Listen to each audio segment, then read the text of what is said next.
إن الحمد لله والصلاة والسلام على رسول الله أما بعد قال الله تعالى في كتابه الكريم أعوذ بالله من الشيطان الرجيم بسم الله الرحمن الرحيم لن ينال الله لحومها ولا دماؤها ولكن يناله التقوى منكم وقال النبي صلى الله عليه وسلم من كان له سعة ولم يضحي فلا يقربن مصلانا او كما قال عليه الصلاة والسلام۔ شاعر نے کہا ہے رگوں میں وہ لہو باقی نہیں ہے، رگوں میں وہ لہو باقی نہیں ہے، وہ دل وہ آرزو باقی نہیں ہے، نماز و روزہ و قربانی و حج یہ سب باقی ہیں، تو باقی نہیں ہے۔ اسی لیے دوسرے شاعر نے یوں کہا اپنے خالق کو منائیں آؤ قربانی کریں، اپنے خالق کو منائیں آؤ قربانی کریں، سنت آقا کو پائیں آؤ قربانی کریں۔ گرامی مرتبہ سامعین اور بزرگوں دوستوں، ذی الحجہ کی 10 تاریخ کو سیدنا ابراہیم علی نبینا علیہ الصلاۃ والسلام کی یادگار، باپ اور بیٹے کی عظیم قربانی،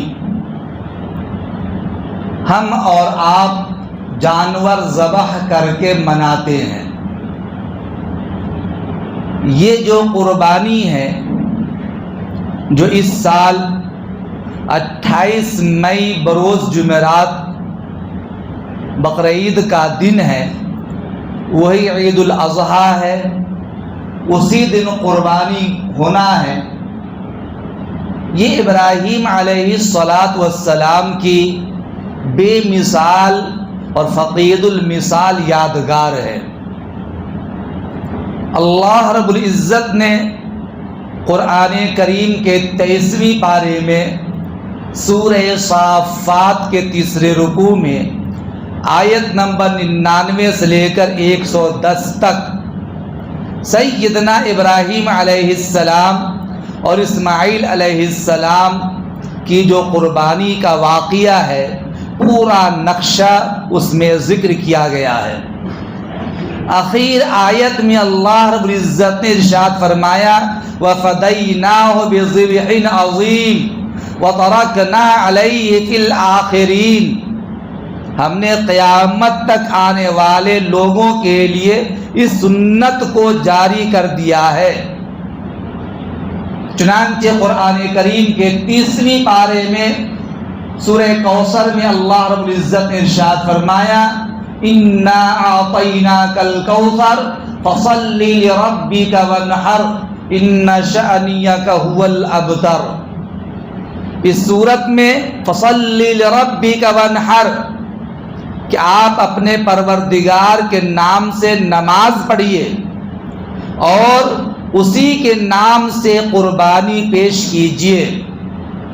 نبی اکرم صلی اللہ علیہ وسلم پر یہ حکم نازل ہوا۔ ابن ماجہ شریف کے حوالے سے ایک روایت ہے، معارف الحدیث جلد نمبر 3 صفحہ نمبر 410 حدیث نمبر 268 پر نبی اکرم صلی اللہ علیہ وسلم کی روایت، راوی حضرت عبداللہ ابن عمر رضی اللہ تعالی عنہ، اقام رسول اللہ صلی اللہ علیہ وسلم بالمدینہ 10 سنین ویضحی، قربانی واجب ہونے کے بعد نبی اکرم صلی اللہ علیہ وسلم مدینہ منورہ میں 10 سال رہے اور ہر سال آپ صلی اللہ علیہ وسلم جانور کی قربانی اللہ کے نام پر پیش کرتے تھے۔ گویا کہ مسلسل 10 سال تک قربانی پیش کرنا، اسی کو بنیاد بنا کر جمہور علماء نے فرمایا کہ ہر سال صاحب نصاب مسلمان پر قربانی کرنا واجب ہے، اور یہ سیدنا ابراہیم اور اسماعیل علیہ السلام کی شاندار یادگار ہے۔ ابن ماجہ شریف جلد نمبر 3 صفحہ نمبر 16 حدیث نمبر 3127 پر ایک روایت موجود ہے۔ راوی خود زید ابن ارقم رضی اللہ تعالی عنہ ہے۔ قربانی کے سلسلے میں نبی اکرم صلی اللہ علیہ وسلم سے صحابہ کرام نے پوچھا، ما ھذی الاضاحی یا رسول اللہ، اللہ کے نبی یہ قربانی کیا ہے؟ جس قربانی کو کرنے کا آپ حکم دیتے ہیں، اللہ کے نام پر اونٹ ذبح کرنے، بڑے جانور کو ذبح کرنے، چھوٹے جانور کو ذبح کرنے کا جو حکم دیتے ہیں، یہ ہے کیا؟ نبی اکرم صلی اللہ علیہ وسلم نے فرمایا، ھذی سنت ابیکم ابراہیم، یہ تمہارے باپ ابراہیم علیہ السلام کی سنت ہے۔ پھر صحابہ کرام نے پوچھا، قیل، کہا گیا حضور سے، ما لنا فیہا یا رسول اللہ، اللہ کے نبی اس قربانی کے اندر ہمارے لیے کیا فائدہ ہے؟ جانور کو ذبح کر دینا، خون بہا دینا، اس کے علاوہ کیا فائدہ ہمارے لیے ہے؟ نبی اکرم صلی اللہ علیہ وسلم نے صحابہ کو فرمایا، لکل شعرۃ حسنہ، جانور کے جسم پر جتنے بال ہیں، ہر بال کے بدلے ایک ایک نیکی حاصل ہوگی۔ کچھ صحابہ وہ بیٹھے تھے، انہوں نے کہا کہ یا رسول اللہ، یہ تو ان جانوروں کے بارے میں جن کے جسم پر بال ہیں، بعض جانور تو وہ ہیں جن کے جسم پر اون ہوتا ہے، میڑھا ہے، دمبا ہے، بھیڑ ہے، اس کے جسم پہ تو اون ہے، اون والے جانور کو ذبح کرنے کی صورت میں کیا ہوگا؟ فما لنا فی الصوف یا رسول اللہ، نبی اکرم صلی اللہ علیہ وسلم نے فرمایا، لکل شعرۃ من الصوف حسنہ، کہ ہاں اون کے ہر بال کے بدلے بھی نیکی ملے گی۔ پھر اسی ابن ماجہ کے اندر حضرت عائشہ صدیقہ رضی اللہ تعالی عنہ کی روایت ہے۔ یہ بات سب کو معلوم ہے کہ قربانی کے دنوں میں سب سے زیادہ محبوب عمل قربانی یعنی جانور کا خون بہانا، جانور ذبح کرنا ہے، اللہ کے نام پر قربانی پیش کرنا، یہی سب سے زیادہ محبوب عمل ہے۔ حضرت عائشہ رضی اللہ تعالیٰ فرماتی ہے، جناب محمد رسول اللہ صلی اللہ علیہ وسلم نے ارشاد فرمایا کہ ابن آدم کا کوئی بھی عمل قربانی کے دن میں جانور ذبح کرنے سے زیادہ محبوب نہیں ہوتا۔ سب سے زیادہ محبوب عمل قربانی کرنا ہے۔ جب انسان قربانی کرتا ہے تو حدیث میں آیا، کل قیامت کے دن یہ جانور اپنے کھروں کے ساتھ، سینگوں کے ساتھ، بالوں کے ساتھ اللہ کے دربار میں حاضر ہوگا۔ اور پھر آگے فرمایا کہ جانور کو ذبح کرتے ہوئے خون کا قطرہ زمین پر گرنے سے پہلے اللہ کے دربار میں قربانی قبول ہو جاتی ہے۔ اسی لیے اے مسلمانوں، فطیبوا بہا نفسہ، دل کھول کر قربانی کرو، اللہ کو راضی کرنے کے لیے قربانی کرو، انقباض قلب کے ساتھ، تنگی مزاج کے ساتھ، بخل کے ساتھ قربانی نہ کرو، بلکہ دل کھول کر اللہ کی رضا کے لیے پورے اخلاص کے ساتھ قربانی کرو۔ یہ قربانی کی فضیلت ہے۔ اب قربانی کس پر واجب ہے، یہ میں مختصر باتیں کروں گا آج کے دن، اور وہ سمجھانے کے انداز میں تقریر مقصود یہاں پر آج نہیں ہے۔ قربانی کس پر واجب ہے؟ ہر وہ مسلمان عاقل ہو، بالغ ہو، قربانی کے دنوں میں مقیم ہو، صاحب نصاب ہو، ایسے آدمی پر قربانی کرنا واجب ہے۔ ہر مسلمان، کافر آدمی تو قربانی واجب نہیں ہے۔ آزاد ہونا، غلام پر قربانی واجب نہیں ہے۔ بالغ ہونا، نابالغ بچے پر قربانی واجب نہیں ہے۔ عاقل ہونا، پاگل پر قربانی واجب نہیں ہے۔ قربانی کے دنوں میں مقیم ہونا یعنی حالت سفر میں نہ ہونا، مسافر پر قربانی واجب نہیں ہے، گرچہ وہ مالدار ہے، قربانی واجب نہیں ہے۔ مقیم ہونا ضروری، اپنے وطن میں ہونا ضروری ہے، اور وہ صاحب نصاب ہو، یعنی 52.5 تولہ چاندی کا وہ مالک ہو۔ انگریزی تول کے اعتبار سے 52.5 تولہ ہوتا ہے 612 گرام 360 ملی گرام چاندی کا مالک ہو، یا 7.5 تولہ سونے کا مالک ہو، یعنی 87 گرام 380 ملی گرام سونے کا مالک اگر ہے تو وہ صاحب نصاب ہے۔ یا یہ کہ چاندی 52.5 تولہ چاندی کی مالیت کے برابر اس کے پاس کیش رقم ہو۔ مثلا آج کل چاندی کا ریٹ اور بھاؤ جو ہے تقریباً 2,75,000 روپے کلو ہے، 275 روپے چاندی گرام ہے۔ تو اب یہاں 612 گرام 360 ملی گرام چاندی کی قیمت 1,68,000 روپے ہے۔ جس آدمی کے پاس کیش 1,68,000 روپے ہے، یا بینک بیلنس ہے، یا کسی کو دے رکھا ہے، یا اتنی مالیت کے برابر اس کے پاس میں حوائج اصلیہ کے علاوہ سامان موجود ہے، سامان تجارت ہے۔ ایک آدمی جس کے پاس میں 2 لیپ ٹاپ ہے، یا کئی لیپ ٹاپ ہے، کئی مکان ہیں، ایک مکان کام کے لیے رہنے سہنے کے لیے، باقی یوں ہی بنا کے رکھ رکھا ہے۔ کسی کے پاس 2 گاڑی ہے، ایک گاڑی ضروریات کے لیے، ایک گاڑی شوق کے طور پہ گھر میں رکھ رکھا ہے۔ یہ حوائج اصلیہ سے زیادہ ہونے کی وجہ سے مرد ہو یا عورت ہو، اگر 52.5 تولہ چاندی کی مالیت کے برابر یعنی 1,68,000 روپے کی مالیت اگر کسی کے پاس میں ہے، چاہے کیش میں ہو، سامان کی صورت میں ہو، تجارت کی چیز میں ہو، یا ضروریات کے علاوہ چیز میں موجود ہو، مرد ہو یا عورت ہو، قربانی کرنا اس کے ذمہ لازم ہے اور ہر حال میں لازم ہے۔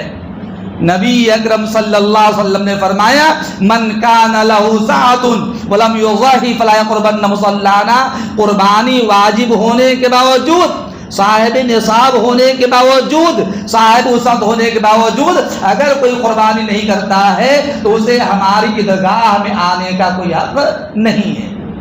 یہ ناراضگی ہے حضور کی طرف سے۔ اب یہاں غلط فہمی یہ ہے، آج کل ہمارے معاشرے میں یہ ہوتا ہے کہ جوائنٹ فیملی ہے اور کاروبار سب کا ساتھ میں بھی ہے، یا کاروبار الگ الگ بھی ہے، سب کے سب صاحب نصاب ہے، باپ بھی صاحب نصاب، گھر کی خاتون کے پاس بھی سونے چاندی کے زیورات ہیں، بیٹے کے پاس بھی مالیت موجود ہے۔ آدمی یہ سوچتا ہے چلو ایک جانور خرید لیتے ہیں، ایک جانور قربان کر لے، سب کے لیے کافی ہے۔ یاد کر لیجئے، گھر میں گرچہ جوائنٹ فیملی ہے، کاروبار ساتھ میں ہے، لیکن سب کے سب صاحب نصاب اگر ہیں تو ہر ایک کے ذمہ قربانی کرنا لازم و ضروری ہے۔ یہ کہہ لینا کہ 50,000 کا بکرا خرید کر کے باپ کی طرف سے کر دیا باقی چھوڑ دیا، یہ قطعاً جائز نہیں ہوگا۔ ہاں جس کی طرف سے بکرا ہو گیا اس کی قربانی ادا تو ہو جائے گی، باقی ترک واجب کی وجہ سے سارے گنہگار ہو جائیں گے۔ قربانی ہر ایک کے ذمہ واجب ہے۔ پھر یہ یاد کر لیے فارمولہ، قربانی کے سلسلے میں ترتیب نہیں چلتی ہے، بلکہ صاحب نصاب ہونا، مالک نصاب ہونا ضروری ہے۔ اب یہ گھر کے اندر معاملہ فارمولہ جاری کرنا، پچھلے سال دادا کی طرف سے کیا تھا، اس سے پہلے باپ کی طرف سے کیا تھا، اس سے پہلے ماں کی طرف قربانی ہو گئی تھی، اس سال میں اپنی طرف قربانی کر لوں، باقی کی طرف سے نہیں۔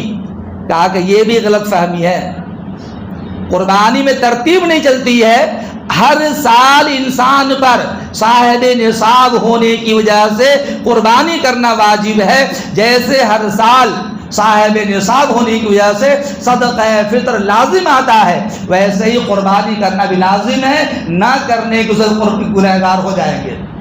یہ کہنا کہ پچھلے سال میں نے قربانی اپنی طرف کر لی تھی، اس سال والد مرحوم کی طرف قربانی کر لیتا ہوں، اپنی طرف کرنے کی ضرورت نہیں ہے، بہت بڑی غلط فہمی ہے۔ یاد کر لیجئے، میں نے جو کہا صاحب نصاب ہونے کی وجہ سے آپ کے ذمہ قربانی کرنا تو لازم ہے، مرحوم کی طرف سے قربانی کرنا لازم نہیں ہے۔ اگر آپ صاحب نصاب ہونے کی وجہ سے اپنی واجب قربانی کر رہے ہیں اور پھر آپ کو اللہ نے مال دیا ہے تو مرحومین کی طرف قربانی کر رہے ہیں، چاہے نبی کریم صلی اللہ علیہ وسلم کی طرف سے کریں، چاہے والدین کی طرف سے کریں، چاہے عزیز و اقارب کی طرف سے کر لیں، یا صحابہ کی طرف سے کر لیں، یا کسی بزرگ کی طرف قربانی کر لیں، یہ قربانی جائز ہوگی، نفلی قربانی ہوگی، ثواب پہنچے گا اسے۔ لیکن آپ کے ذمہ پہلے واجب قربانی ضروری ہے۔ اگر واجب قربانی چھوڑ کر مرحوم کی قربانی کرتے ہیں تو آپ گنہگار ہو جائیں گے، مرحومین کی قربانی ادا ہو جائے گی، لیکن آپ واجب چھوڑنے کی وجہ سے گنہگار ہو جائیں گے۔ اسی طریقہ سے اگر میاں بیوی دونوں صاحب نصاب ہیں اور بیوی کے ذمہ قربانی واجب، شوہر کے ذمہ قربانی واجب ہے، تو دونوں اپنے اپنے مال سے قربانی کرے۔ بیوی کا شوہر پر دھوس جمانا کہ میں تیرے نکاح کے اندر ہوں تو میری قربانی تیرے ذمہ واجب ہے، یہ دھوس جمانا قطعاً جائز نہیں۔ یہ الگ سی بات ہے کہ شوہر ہی مال دے گا، شوہر ہی پیسہ لا کر دے گا، شوہر ہی جانور خرید کر کے دے گا، شوہر خوشی سے بیوی کی قربانی کرنا چاہے اس کے لیے جانور خرید کر کے بالکل جائز ہے، لیکن بیوی زبردستی شوہر کو نہیں کر سکتی ہے کہ میری قربانی تیرے ذمہ واجب ہے، تم اپنی قربانی کرو یا نہ کرو، میری قربانی کرنا تمہارے ضروری ہے۔ یہ دھوس جمانا قطعاً جائز نہیں ہے۔ ایک مسئلہ اور یاد رکھیے، بہت سارے آپ کا عزیز و اقربا حج کے لیے گئے ہوئے ہیں اور یہاں پر حج کی قربانی یعنی حج قران اور حج تمتع کرنے والے پر حج کی قربانی تو واجب ہوتی ہی ہوتی ہے، لیکن اگر وہ مکہ کے اندر مقیم ہو چکے ہیں، 15 دن حج سے پہلے وہ ٹھہر چکے مکہ کے اندر، حج کے 5 دن ملا کر کے چونکہ اب مزدلفہ، مینا، عرفات یہ سب کے سب مکہ کے حکم میں داخل ہو چکا ہے، لہٰذا حج کے ایام ملا کر کے 15 دن اگر کوئی مکہ میں رہ رہا ہے تو وہ مقیم کہلاتا ہے۔ اس کے ذمہ گھر پر رہتے ہوئے جیسے قربانی واجب تھی گھر کی، بقرعید کی قربانی وہاں رہتے ہوئے بھی گھر پر اس کی طرف سے قربانی کرنا لازم ہوگا۔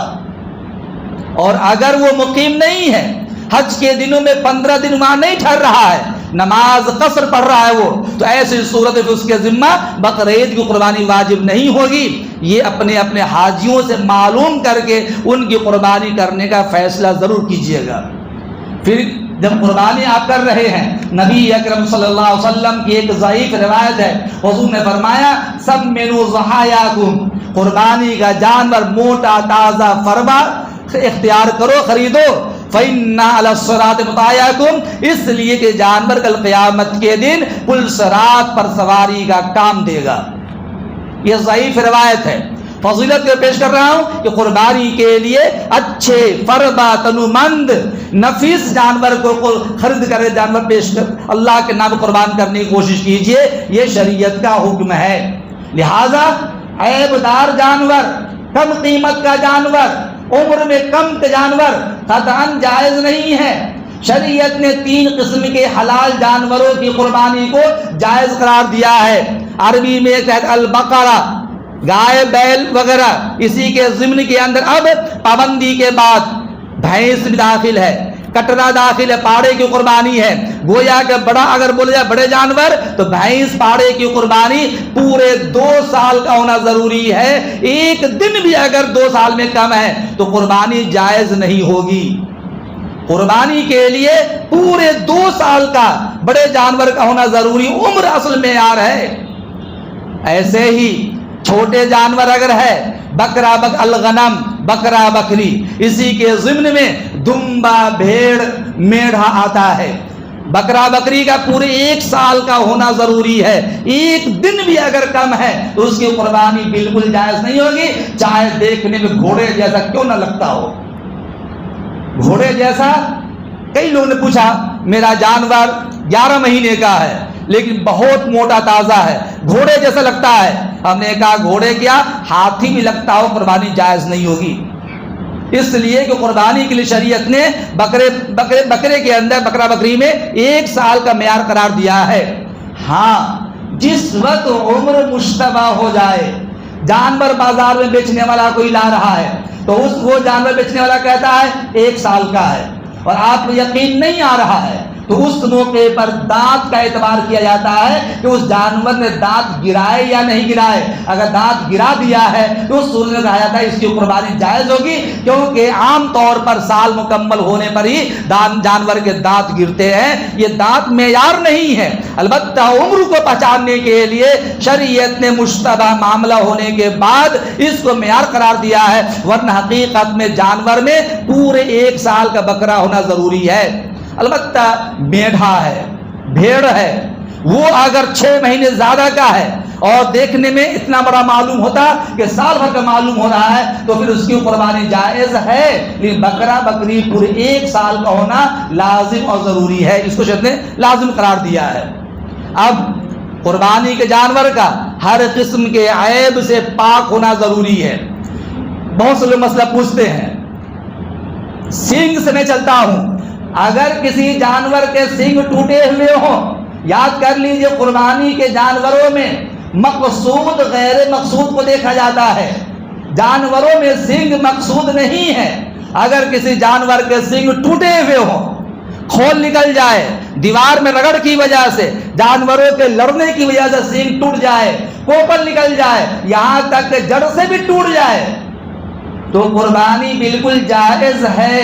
جب بغیر سینگ والے جانور کی قربانی جائز ہے تو سینگ ہوتے ہوئے ٹوٹ جائے تو اس کی قربانی بالکل درست ہے. ہاں اگر سینگ جڑ سے اس طرح اکھڑ جائے کہ سر میں زخم بن جائے اور اندر کا گودا نظر آنے لگے جس کو زخم کہتے ہیں، تو ایسے جانور کی قربانی بالکل جائز نہیں ہوگی. چاہے بکرا بکری ہو، چاہے بڑے جانور ہو، قربانی بالکل درست نہیں ہوگی. اس کو اچھی طرح جان لیجئے. یہ سینگ کا مسئلہ ہو گیا. اگر کسی جانور کی آنکھ کی روشنی 3/3 روشنی ختم ہو چکی ہے، اگر کسی جانور کی آنکھ پھوٹ چکی ہے، قربانی بالکل جائز نہیں ہوگی. اگر کوئی جانور اندھا ہے، بکری اندھی ہے، 1 آنکھ کی 3/3 روشنی ختم ہو چکی ہے، آنکھ پھوٹ چکی ہے یا جانور اندھا ہو چکا ہے، قربانی بالکل جائز نہیں ہوگی. جانور کے کان میں آئیے آپ، اگر کسی جانور کا کان، چھوٹا جانور ہو بڑا جانور ہو، اگر کان جڑ سے ہے ہی نہیں، قربانی بالکل جائز نہیں ہوگی. اگر چھوٹے چھوٹے کان پیدائشی کان ہیں، بہت سے جانور کی نسل وہ ہے جس کے کان چھوٹے ہوتے ہیں، تو اگر چھوٹے چھوٹے کان ہیں قربانی جائز ہے.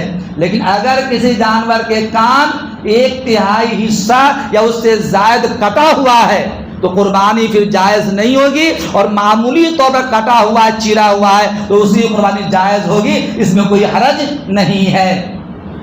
دانت میں آئیے، اگر کسی جانور کے منہ میں بالکل دانت نہیں ہے، قربانی بالکل جائز نہیں ہوگی. سارے دانت جھڑ چکے ہیں، قربانی جائز نہیں ہوگی. منہ میں اتنے دانت کا ہونا ضروری ہے جس سے آسانی سے وہ چارہ دانہ کھا سکے اور اس کی صحت پہ اثر نہ پڑے تو قربانی جائز ہے. اور اگر منہ میں دانت اتنے ہیں کہ چارہ کھانے پر قادر نہیں ہے جانور تو اس کی قربانی بالکل درست نہیں ہوگی. اگر جانور کی زبان کٹ گئی ہے جس سے چارہ کھانا، دانہ کھانا ممکن نہیں اس کے لیے، تو زبان کٹے جانور کی قربانی جائز نہیں ہوگی. اس طریقہ سے عام طور لوگ پوچھتے لنگڑے جانور کے بارے میں، اگر کوئی جانور لنگڑا ہے، بالکل لنگڑا ہے، یا اس قدر لنگڑا ہے کہ 3 پیر تو زمین پہ رکھ رہا ہے، 1 پیر زمین پہ ٹیکتا ہی نہیں ہے، تو ایسے جانور کی قربانی جائز نہیں ہوگی. ہاں اگر وہ لنگڑا جانور ہے، چوٹ لگی، ایکسیڈنٹ ہو گیا، لیکن 3 پیر کے ساتھ 4تھا پیر زمین پہ ٹیکتا ہے، پیر کو زمین پہ رکھتا ہے، لنگڑا کے چلتا ہے لیکن ٹیک ٹیک کے چل رہا ہے، تو ایسے جانور کی قربانی جائز ہوگی. لیکن ایسے کی قربانی کرے کیوں؟ حضور نے تو یہ فرمایا سمنوا ضحایاکم فإنها للصراط مطایاکم، موٹا تازہ جانور قربانی کرو تاکہ پل صراط پر سواری کا کام دے. لنگڑے جانور پل صراط تک سواری کام کیسے دے گا؟ آپ کو کیا کوئی لنگڑا جانور دے سواری پیش کرنے کے لیے دل گوارا کرے گا؟ آخرت میں قیامت کی جنت میں جانا ہے، پل صراط کراس کرنا ہے، اور پھر وہاں پہ جانور سواری میں پیش کیا جائے، وہ خود ہی لنگڑا لنگڑا کے چلے گا، وہ سواری کیا کام دے گا؟ تو لنگڑا جانور گرچہ پیر ٹیک رہا ہے قربانی جائز ہے، لیکن بہتر یہ ہے کہ ایسے لنگڑے جانور قربانی نہ کیجیے، کیونکہ کل قیامت کے جانور کسی کام کا نہیں ہوگا۔ آج کل مسئلہ بہت چلا ہے، مفتی صاحب میرے جانور کتے نے کاٹ لیا، بہت لوگوں نے مسئلہ پوچھا کتے نے کاٹ لیا۔ یاد کر لیجئے، چھوٹے جانور ہو بڑے جانور ہو، اگر معمولی طور پر کتے نے کاٹ لیا ہے، پاگل کتا ہے، آپ کو یہ معلوم ہے کہ پاگل کتے کا اثر زہر پوائزن جانور میں سرایت کرتا ہے، ایک دن نہیں 2 دن 6 مہینے کے بعد بھی پوائزن ظاہر ہو جاتا ہے۔ اگر کوئی گوشت کھا لیتا ہے تو کھانے والے میں بھی وہ پوائزن سرایت کر جاتا اور وہ کتے جیسی آواز نکالنا شروع کر دیتا ہے۔ تو پاگل کتے نے کاٹ لیا، اگر جنگلی کتے نے کاٹ لیا، تب تو احتیاط یہ ہے کہ ایسے کی قربانی مت کیجئے، کیونکہ طبی اعتبار سے جانور میں پوائزن سرایت کر رہا ہے۔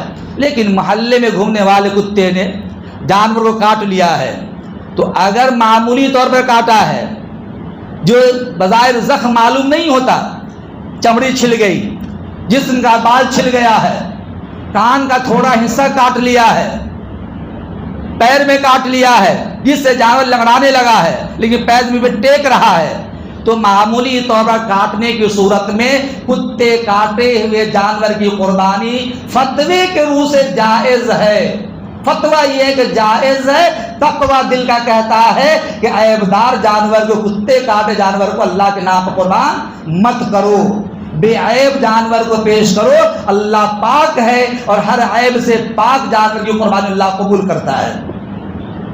اور اگر لیکن قربانی ہو جائے گی، لیکن اگر کتے نے جانور کا کان کاٹ لیا، 1/3 حصے زیادہ کاٹ لیا ہے، 1/3 زیادہ کاٹ لیا، یا یہ کہ جسم میں گہرا زخم کر دیا ہے، گوشت کا تھوڑا کاٹ لیا ہے، پیر میں اتنا کاٹ لیا کہ جانور پیر زمین ٹیکتا ہی نہیں ہے، ایسے جانور کی قربانی بالکل جائز نہیں ہوگی، بالکل جائز نہیں ہوگی، اس لیے کہ ڈاکٹری اعتبار سے بھی خدشہ ہے اور شرعی اعتبار سے بھی عیبدار جانور ہے، جس کی قربانی اس کی بالکل درست نہیں ہوگی۔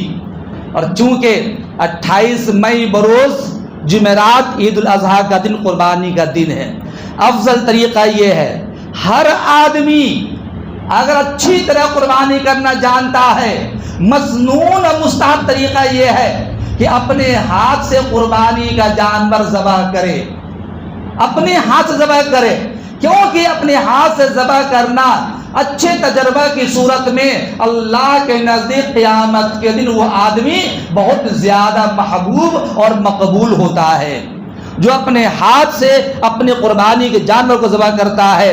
آپ نے نام سنا ہوگا، آزادی ہند کے سرخیل دارالعلوم دیوبند کے سب سے پہلے طالب علم حضرت مولانا محمود حسن دیوبندی رحمت اللہ علیہ، جن کو دنیا شیخ الہند کے نام سے جانتی ہے، وہ ہمیشہ ہر سال اپنے لیے بکرا پالتے تھے۔ 1 سال پہلے بکرا پالنا شروع کر دیا کرتے تھے اور بکرا کو نہلاتے تھے، دانا کھلاتے، چارہ کھلاتے تھے، پانی پلاتے تھے۔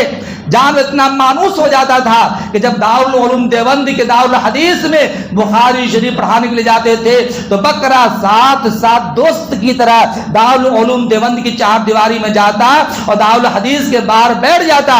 حضرت دارالحدیث کے اندر بخاری کا درس دیتے رہتے، وہ غور سے سنتا رہتا تھا، پھر جب باہر نکلتے تو جانور ساتھ چلنے لگتا تھا، اور جب قربانی کا دن قریب ہوتا تو اس کو پتہ دینا بند کر دیتے تھے، اس کو دانا کھلاتے تھے، دودھ اور جلیبی کھلایا کرتے تھے، اپنے ہاتھ سے نہلاتے تھے، اور جب قربانی کے دن ذبح کرنے کے لیے لے جاتے تو آنکھوں سے آنسو بہتا رہتا تھا، غور سے دیکھتے جانور کو کہ یہی وہ جانور ہے جس کو اولاد کی طرح کھلایا پلایا ہے۔ جانور کو جب ذبح کرے دل کو احساس ہونا چاہیے کہ یہ جانور اللہ کے فرمان کے مطابق اعلان ہوتا ہے، اے میرے بندو آج کے دن تم میرے نام پہ جانور ذبح کر رہے ہو، یہ جانور ذبح کرنے کا ثواب تجھے اولاد قربان کرنے کے برابر دیا جا رہا ہے۔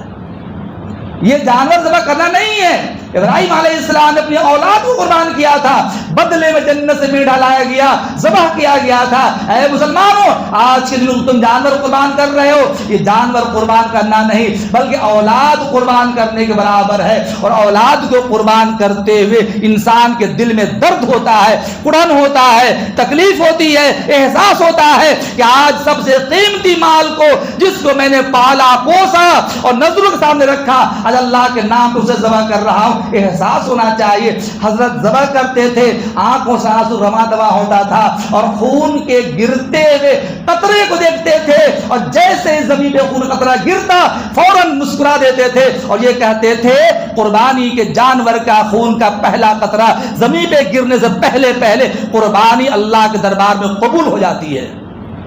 اسی لیے مسلمانوں کہا گیا مہنگے جانور خریدو تو صحیح, لیکن دل میں اخلاص کے ساتھ, ریاکاری نہ ہو. فیس بک پر فوٹو ڈالنے کی ضرورت نہیں ہے, اور نہیں کہیں واٹس ایپ پہ ڈالنے کی ضرورت ہے, نہ شور کرنے کی ضرورت ہے کہ مفتی صاحب نے فلاں صاحب نے 1 لاکھ کا بکرا خریدا ہے, پورے محلے میں گھمایا جا رہا ہے. یہ ریاکاری ہے, دکھاوا ہے, نام و نمود ہے. جانور ذبح تو ہو جائے گا, ایک رائی کے دانے کے برابر بھی ثواب نامے اعمال میں نہیں لکھا جائے گا. اور اگر آپ نے بجائے 1 لاکھ کے 20,000 کا جانور خریدا, لیکن بہت اخلاص سے خریدا, اللہ کے نام پر ذبح کرنے کے لیے خریدا ہے, تو اللہ کے دربار میں جانور کا گوشت نہیں پہنچتا ہے, خون نہیں پہنچتا ہے, انسان کا تقوی پہنچتا ہے. قرآن کریم 17ویں پارے میں سورہ حج کے 5ویں رکوع میں آیت نمبر 37 میں اللہ نے ارشاد فرمایا لن ینال اللہ لحومها ولا دماؤها ولکن ینالہ التقوی منکم. تمہارے جانور کا خون, اس کا گوشت اللہ کے دربار میں نہیں پہنچتا ہے, بلکہ اللہ کے دربار میں تمہارا تقوی اخلاص پہنچتا ہے. کتنے درد کے ساتھ, کتنی محبت کے ساتھ, کتنے اخلاص کے ساتھ تم نے جانور کو اللہ کے نام پہ ذبح کیا ہے.